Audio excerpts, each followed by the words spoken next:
Okay, so my goal for this tutorial is also to kind of build up a scene where I try to demonstrate or talk about what we kind of aim for, which is somehow combining the scans with different types of media objects to create a meaningful virtual place that talks about certain issues of the local culture, about global politics, whatnot. So I'm gonna kind of try to treat the point clouds or the scans as a carrier of some kind of meaning or news or some kind of contemporary issues that we face, which is anyway somehow the goal of the seminar. So what I will do is, or what I have done is that I want to talk about certain concern or topic that relates to the event that's going to take place next week,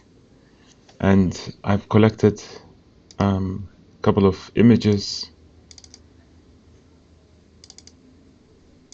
and a couple of videos. Tontechniker und Bewilligung und die ist 2022 ausgelaufen. And articles that I will bring all of these into the Unity. So I'm going to treat the scan as a kind of archive or an envelope. As you can see, I have emptied out totally my Unity scene in order to take it from scratch so that we can build up the whole world step by step and avoid any kind of confusion. So what I would like to do is that actually I would have preferred to work with the scan of Talstation, which we actually had back then, but now we don't have it, so I'm gonna use Landhausplatz and probably the Triumphorte and then patch these two scans together. So let's go ahead and start cutting them off, modifying them in CloudCompare. I'll drag and drop and just make sure that X, Y, Z coordinates and RGB values are read properly, and this is what you would need in order to read XYZ file as a point cloud.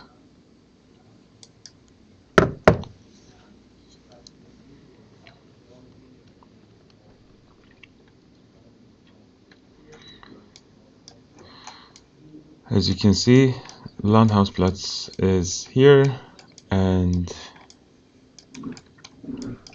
I'll go ahead and clean out some of the parts that I don't necessarily want to keep inside the scan.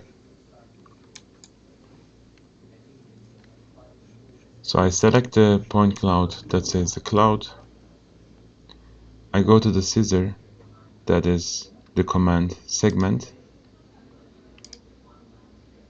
I select parts that I want to keep, and to confirm my selection I hit right mouse click. Then on the top right, segment in for keeping the selection, keeping the point cloud that is inside the selection, and confirm segmentation. Now remaining is what is what has been kind of outside the scan. I can delete it. And what we would like to do is to reset the world coordinates to carry the scan into the 0. That is important. I select the cloud, I go to the edit, I edit global, shift and scale. I'll do this 2 times, once for this side and once for this side. So let's go ahead and reset the world position of the left side. I enter the same values that is written here for x minus 66.485703, for y minus 95.812.897, minus 2.841 400. Okay, I hit yes. Okay, by doing that now we have reset the pivot position of the remaining scan of the point cloud to the center of the bounding box. Now we would like to move this scan from its pivot point, which is in the center of the bounding box, to the zero, to the origin of the world, so that when we import the point cloud in Unity, it shows up in the center of the world. Or even if it doesn't show up in the center of the world, it's easy to carry the point cloud around. So let's go ahead and reset the global position of the entire scan. We go hit edit global shift and scale from the edit. This time we check original position fixed, and then we just carry the whole scan to 0, 0, 0. Now as you see, the scan has snapped to the 0 position of the world coordinates. Let's go ahead and export it by saving it as PLY. I'll save it here in tutorials. I'll make a new folder called PLYs. I'll save it as Landhausplatz Cloud. Save it as always binary. Okay. Now I'm going to import my second scan, which is the Trumforte.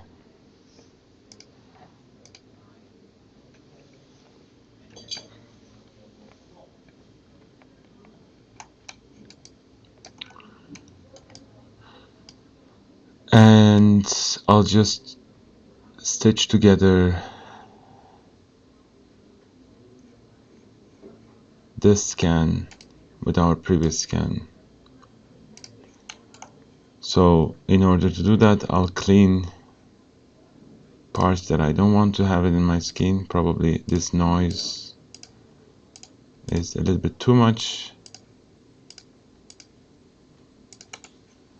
Segment in, confirm, delete the remaining, and save it as, after of course resetting the position, minus 36.46, minus 21, minus 4.4.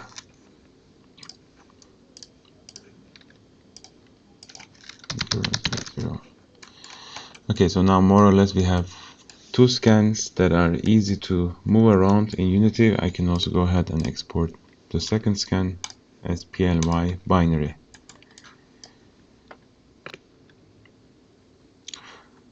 Now we switch back to Unity. Let's go ahead into your project, PointCloud folder, and let's make a new folder. Right click inside the folder, go ahead, create new folder. I call this also PLYs. Now I can just go ahead to the folder where I created the PLYs and drag and drop them into the folder.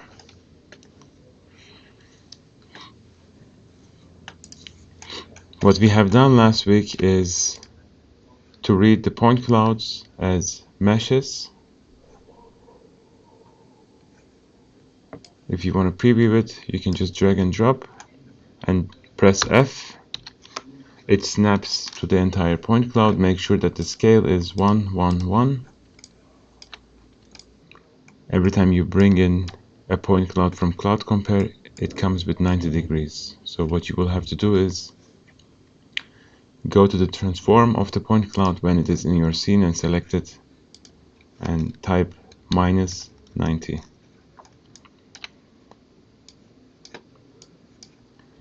When you select your scan, we see that its pivot point is here. If you don't see this orbit, you can hit W, E, R, W for moving the point cloud, E for rotation, and R for scale. These are the shortcuts of the values that are here. If you don't see this gizmo here, that means it's hidden in your viewport of the scene. On the top bar of the scene, there is a toggle visibility of gizmos of the scene.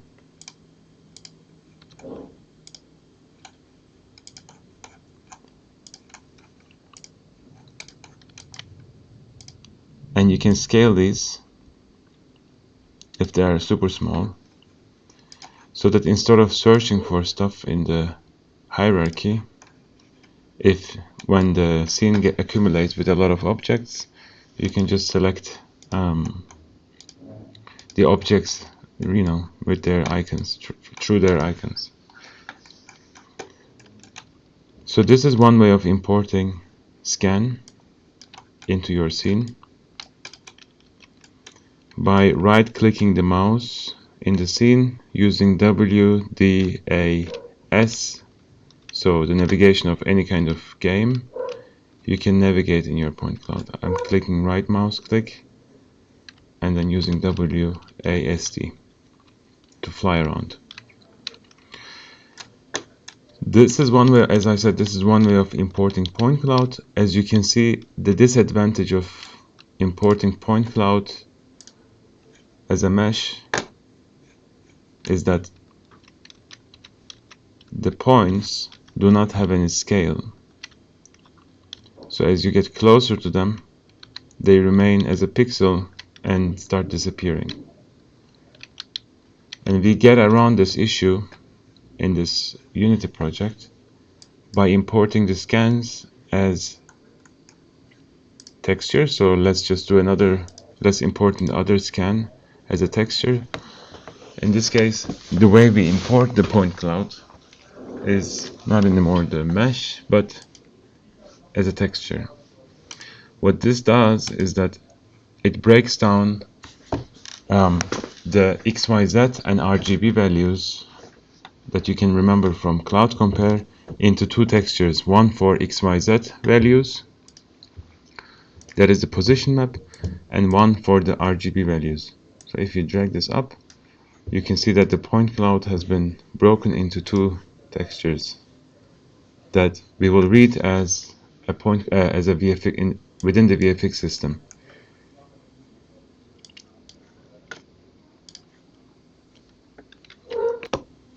Okay, let's go ahead and just create one VFX system. Okay, so let's just go ahead and create a VFX system. You can simply right click in your hierarchy, go to Visual Effect, and call it however you want. We can leave it like this for now. So this Visual Effect System, as you can see on the right side inside the inspector, it's asking for a visual effect asset. And if you hit this little icon here, it opens the list of VFX systems that are in this project. The template that we are using is Color Point Cloud 1 and 2. So let's not replace what is inside the Color Point Cloud, but as I duplicated the same one, let's just work inside Color Point Cloud 1. The more you need, the more you duplicate it, so that it keeps the same node system values here. The only thing you will have to do is to replace the textures. Once you loaded this VFX system here, it highlights if you click on it in your project. And don't get tricked by this window. This window stays here. We are using Color Point Cloud 1, but we still have here Color Point Cloud, so I'll just close this one. In order to open this, you just simply have to double click, and if this is blocking your view because you still want to place your point cloud inside the scene, you can drag this window and snap it wherever you want and wherever you think it's easy to work with. So as you see that this Color Point Cloud 1 has a scan that has been loaded previously that we don't want to have. So let's go inside the node-based system and understand its logic, what it does is that it spawns in a single burst 8 million points. Yes, 8 million points. So this allows you also to have a control over your point clouds. The more you load, the less points you can have, or the higher resolution you can hit. So I'm gonna start with low resolution. So let's go with 1 million points. You see that in real time it just updated here as well.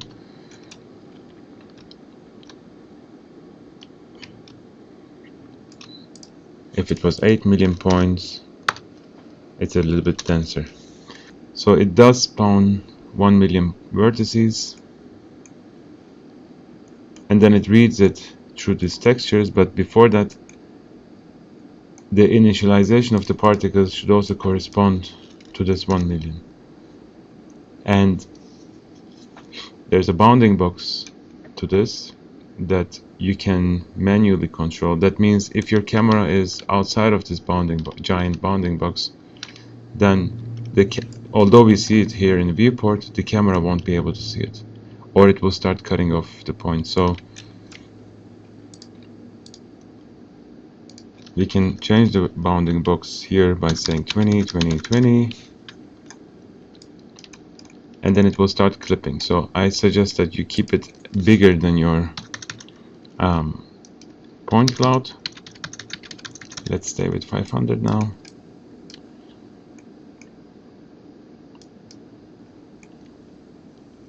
And then it's reading two textures that come from this map. If you click on these textures, it also shows you which point cloud it's reading. So if you replace these textures now with the textures of the Triumforte,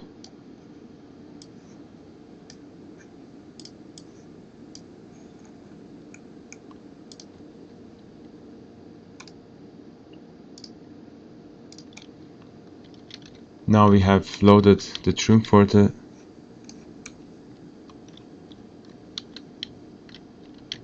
as a VFX system. And now you can see that every point has a scale and certain property, material property, and I'll come to it now in a second. Before that, let's also make a 90-degree rotation to this. And as you can see now, it really corresponds to what we have done in CloudCompare. If they're in 0, 0, 0, they are in the 0 position of the world. So now easily I can just have rotations and move my point cloud to have an intersection between the models.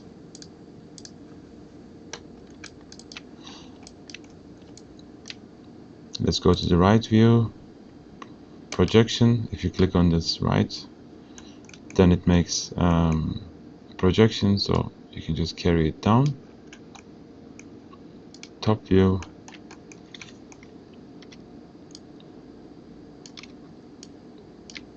okay. In order to exit this ortho projection view, you have to hit again the wherever you are, top right, so that it goes back to the perspective.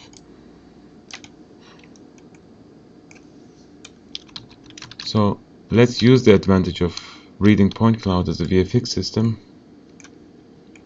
If you scroll down in your node-based system, you can see that it's reading the point cloud as alpha.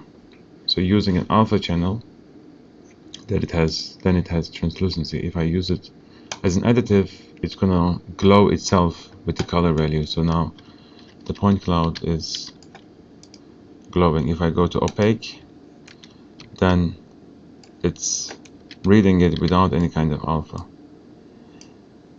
This alpha threshold shows you that the texture that we use to visualize point cloud that has alpha channel inside the black. You can also say alpha is transparency actually. And if you If we go towards 0.5, it starts cutting it. So we'll keep it low, 0.01.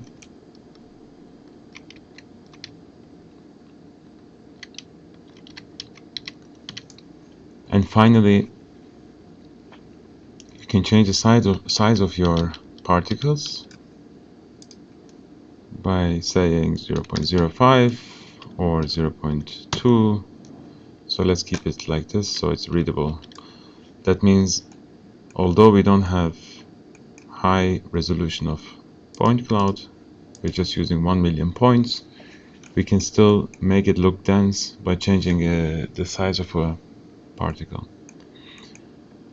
If you trust your graphic card, you can load a little bit more, 2 million, 3 million, 5 million. Then you see the density is there, and then the particles start overlapping. So in this case, I'll just go down and take it back to 0.1 or maybe 15. Okay.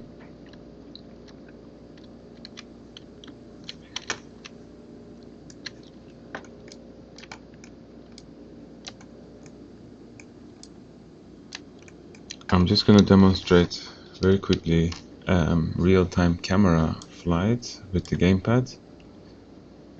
Remember, this is always the viewport for editing. The right side is always the game, where the game begins. So it always begins from the camera's position. If you select your camera, select the viewport, hit F to zoom into your camera. You can also choose where your camera begins the game.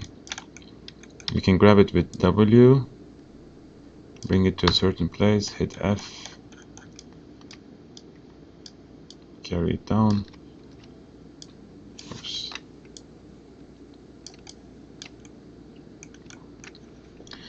And of course, play with the lens. So let's keep it wide angle lens for now. This is the camera that has gamepad flycam script. You can switch to play maximized so that every time you press play, it maximizes the screen dedicated to the game view. Okay, what I've done in the meantime is that I increase the size of the bounding box of the point cloud just to prevent any kind of display issue that if the camera is outside of it. And then I switched it also to local, so it's somehow not starting from the zero of the world, but it's bounding the point cloud from its pivot point with these values underneath.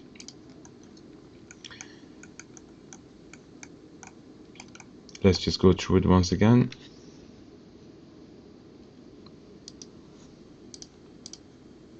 Alright, so if we go and hit press play now,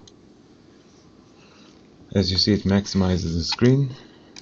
And now we can click on this game mode and just go around the point cloud.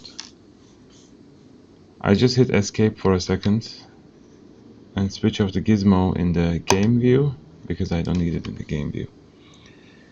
And if I fly around now, you can see what I have earlier mentioned as a problem of importing point clouds as a mesh, that you see that it doesn't have any scale. It's represented as pixels. That means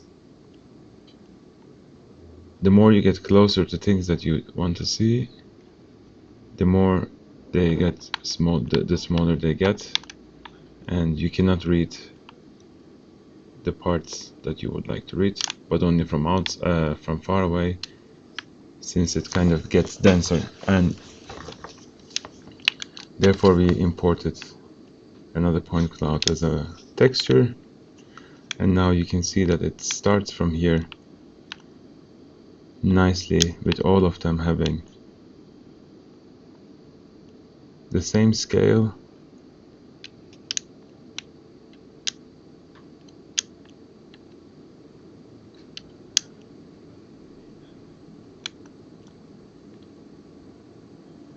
Okay.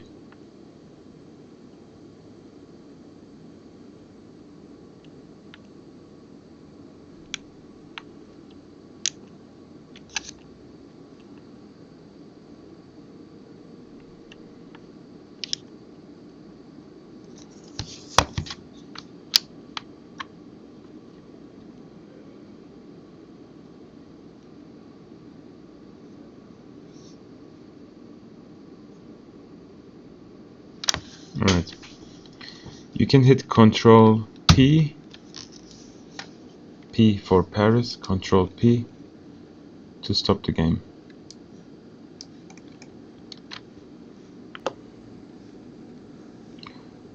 What we also have done is, or was, to import a GLB object that contains textures and colors and materials that you can scrape or download from Sketchfab.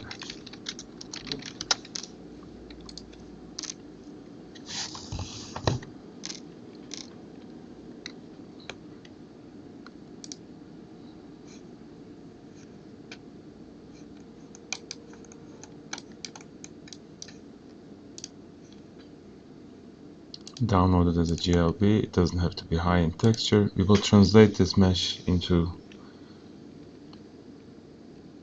PointCloud. You can drag and drop it in your CloudCompare. For now, we can just hide these.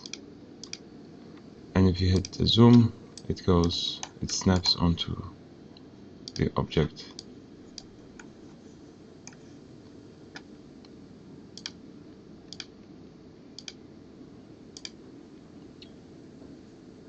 Now you select meshes, all the meshes that you want to turn into PointCloud,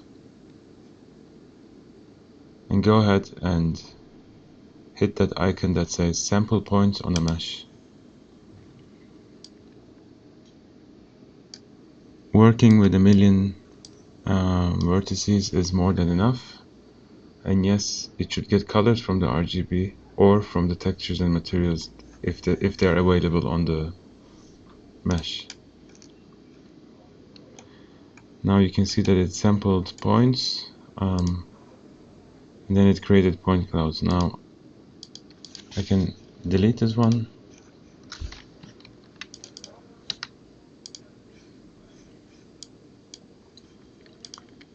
and then I can also select all these and merge them into a single one. Remember, you have to select here no. We don't want it to create any kind of scatter field, which is confusing the point cloud RGB values, so we say no. Now we have the whole sound system as a single point cloud that we can save as PLMI mesh.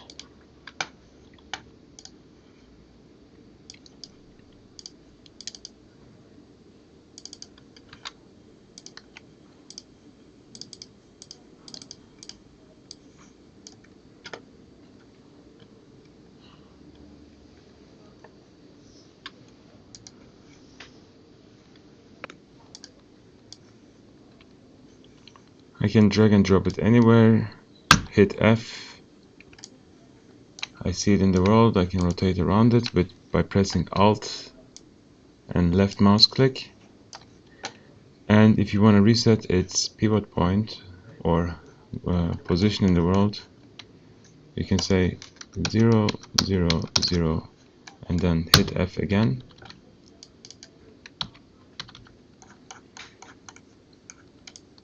Now you can just carry it anywhere and scale it up.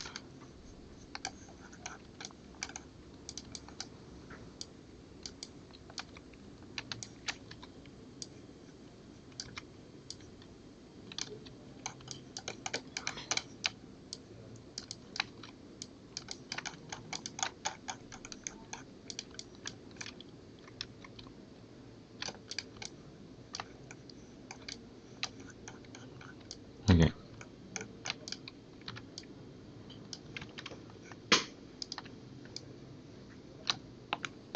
Okay, I leave it here now. This was somehow the recap of the last week, what we have done, more or less.